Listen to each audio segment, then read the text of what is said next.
the gentleman who I would love to thank, his name is Peter Leeson. He's still around and he's in California. I haven't seen him in years, but Peter really gave me a wealth of knowledge that almost nobody else really, except I guess very similar to a chief medical officer level of knowledge. Uh, and that's what I used to kind of craft the department. And then we got a lot of positive feedback for it within the HCA network. And I got a lot of personal attention for that as being, a guy who could make things happen, which in all honesty, it was a lot of Peter. Can you give us a taste of what kinds of knowledge he was passing on, and you know how does another physician today go about getting that kind of knowledge outside of getting a mentor like yours? He's just a really knowledgeable guy. I mean, he knows, he reads, the stuff like, how do you handle, disruptive physicians? What is patient safety?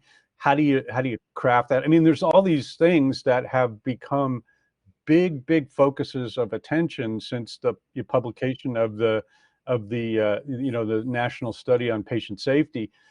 He was way out in front of all that. So all those things on, how you do patient safety and so what was interesting is he would say, here's how you're supposed to do it. And then my job was to translate that into something that was practically doable in the department. And then we would do that together because, not everything is immediately like off the shelf, thing. You can't just plop it in department. And this is one of the tenets that I've learned over doing a lot of startups and turnarounds, is that every department is different in operations and infrastructure, but the basic principles are the same. So it was really interesting. Here, I'll tell you a funny story about him. So his first thing that he did to me was like, okay, and this was pre electronic health records, so everything was on paper. And he said, your paper follow through is terrible. The charts are all over the place. So he created this thing called the pink sheet. And a pink sheet went on the front of every chart and had a checkoff box. And the physicians had to check all the boxes and then sign it. And these pink sheets, people just hated them. I mean, they were like because they didn't do anything other than torture you about, running around the department and trying to collect up everything so you could check the box.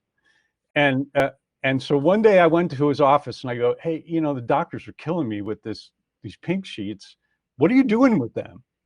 And he looks at me and he goes, not doing anything with them. I go, so why are we doing that? And he said, so your behavior changes. And he said, so if your behavior changes and you start getting these standards, you don't need to do the pink sheets anymore. And it was like, so it was human, and that was a lesson in behavior, and how do you change behaviors and stuff like that. And so those pink sheets, that was one of my, he probably doesn't even remember that, but for me, it was like, those pink sheets were like big eye opener. Yeah. But he restructured the entire hospital, and he changed the way that the hospital functioned, and he brought all the physicians together to work collaboratively, which wasn't the easiest thing to do, amongst his specialties. And he used me as the tip of his spear on all of that. So a lot of I actually, my career was advanced as I took on new roles so that he could, kind of effect these changes at different levels. So I became, I was already the department director. I became the head of medicine, and then I became the vice chief of staff. And the vice chief of staff at the hospital was in charge of hospital quality. So through my being in that role, he had somebody that he knew how to work with, and we instituted a ton of collaborative things. For example, we talked about problems that happened, cases that were problem cases amongst all the specialties. So all the medical specialties were in one group and all the surgical specialties, and that had never happened before. So the departments were very wary of bringing up and airing their dirty laundry in these groups. And he used me as a physician to say to the other docs, listen, if it's a specialty specific problem, like you're a neurosurgeon and something went wrong in your surgery, nobody in the room is going to know what you're talking about. But if you're a neurosurgeon and you don't round on a patient that every day, that's a violation of a standard. It doesn't take a neurosurgeon to figure out that that's not right. So the problems that he said, if it's a, a specialty specific problem, that can be handled within, that little specialty. And then you guys figure out whether there's a problem there or not. But the problems that the hospital had more than anything were things that every doctor knew was wrong. Like if you don't write your notes, you don't finish your charts, you're nasty to the nurses. That's stuff that it doesn't matter what specialty you are. So those were things that he brought up that, I was in charge of those committees. And when we started, it was difficult. I remember the first meeting once, nobody said anything. Everybody just sat, in a big, and Peter did all the talking, and, and then he would turn to me and go, what do you think? And I would be like, I think it's a great idea, Peter.